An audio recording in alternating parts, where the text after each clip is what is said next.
नाही, राऊतसाहेब एक आहे की त्यात जे म्हटलं जात आहे की तुम्ही असं म्हटलं किंवा उद्धव ठाकरेंनी मध्यंतरी असं म्हटलं की भाजप आणि शिंदे यांच्याशी जर राज ठाकरे बोलत असतील तर मग कसं काय होणार. त्यावर मनसेतून असं म्हणणं आहे की शिवसेना उद्धव बाळासाहेब ठाकरे किंवा उद्धव ठाकरे हे काँग्रेस आणि एनसीपीचं काय करणार आहे, काँग्रेस एनसीपीला बाजूला ठेवणार आहेत का, असाही मुद्दा ते उपस्थित, तर पुढचे काही मुद्दे होऊ शकतात. मुंबई महापालिकेचा हा विषय आहे किंवा महानगरपालिकांचा विषय आहे.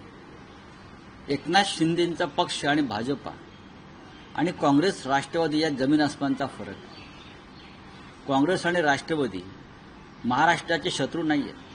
त्यांनी बाळासाहेब ठाकरेंची शिवसेना आज पक्षांतर झालेली आहे याआधी, पण ज्या पद्धतीनं अमित शहा आणि नरेंद्र मोदींनी महाराष्ट्राच्या पाठीवर घाव घातलेले आहेत तसे घाव यांनी घातलेले मला दिसले नाहीत.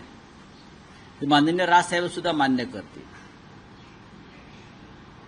त्याच्यामुळे ह्याच्यावरती भविष्यामध्ये एका टेबलावरती चर्चा होऊ शकते.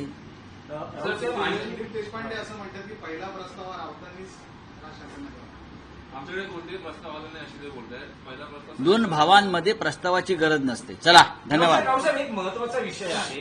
काल सुप्रिया सुळेंची पत्रकार परिषद झाली, त्यात त्यांनी असं म्हटलेलं आहे की सर्वपक्षीय खासदार हे विदेश दौऱ्यावर भारताची बाजू मांडण्यासाठी गेले असताना अधिवेशनाची मागणी करणं कितपत, म्हणजे घाईघाईनं अधिवेशनाची मागणी करणं कितपत योग्य आहे, आणि मी स्वतः परदेशात होते या शिष्टमंडळात, त्यामुळे मी स्वाक्षरी करू शकतो. मीही शरद पवारांचंही तेच म्हणणं आहे की पहिला देश आहे आणि त्यानंतर बाकीचे मुद्दे.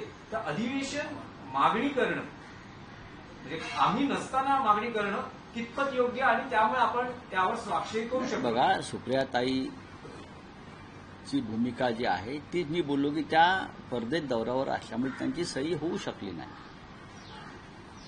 पण सातत्यानं त्या सुद्धा या विषयावरती एक भूमिका व्यक्त करतायत. शरद पवार साहेब एक भूमिका व्यक्त करतात. आता आमचे जे खासदार होते ज्यांनी सह्या केलेल्या आहेत त्या सगळ्याच पक्षाचे खासदार डेलिगेशनमध्ये होते ना, तरी त्यांच्या पक्षाच्या प्रमुखांनी सही केली आहे किंवा खासदारांनी सही केलेली आहे.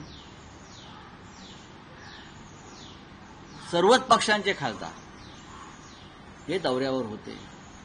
शिवसेनेच्या सदस्य होत्या, काँग्रेस, तृणमूल काँग्रेस, आप, डीएमकेच्या सुद्धा त्या प्रमुख होत्या. अनेक जण होते तिथे आणि सगळ्यांच्या सह्या झालेल्या आहेत. आता त्या आलेल्या आहेत देशामध्ये. या विषयावर त्यांच्याशी आम्ही चर्चा करू.